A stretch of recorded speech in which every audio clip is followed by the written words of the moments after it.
આપણે બીજી બધી વસ્તુ આપણે વિદેશથી આયાત કરી શકીશું, પણ આપણી મહામૂલી સંસ્કૃતિ જો એક વખત લુપ્ત થઈ જાય તો એ ક્યાંય નહીં હોય.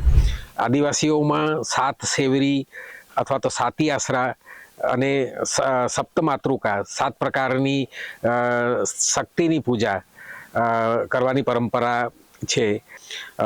અનાજની દેવી કંસરી, પશુઓની દેવી હિમાઈ, ફળની દેવી, ફૂલોની દેવી વગેરે 7 પ્રકારના શક્તિની વાત કરવામાં આવે છે. અને એમાં સૌથી વિશિષ્ટ એવી શક્તિની પૂજા તે ભવાનીની શક્તિ પૂજા છે.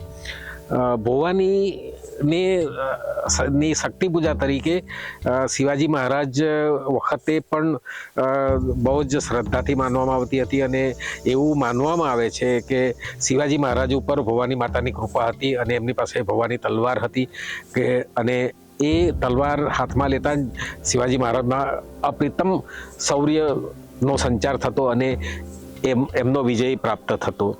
વર્ષો પહેલાંની વાત કરું, એની પ્રથમ પ્રસ્તુતિ ભવાની માતાની આરતીની થતી અને ભવાની માતાનું મોરું પહેરી અને પ્રેક્ષકોની વચ્ચે એની ભજવણી થતી, એની આરતી થતી ને ત્યારે લોકો ખૂબ જ એને શ્રદ્ધાથી સાક્ષાત દેવી પ્રગટ થયા હોય એ આદરભાવથી એમને નમન કરતા.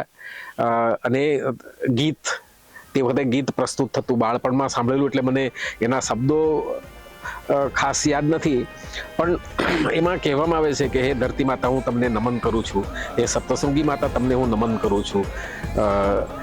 લેલાહી તુજા નમીના હો ધરતી માતા તુજાઈ નમીના હો, સપ્તશૃંગી માતા તુજાઈ નમીના હો.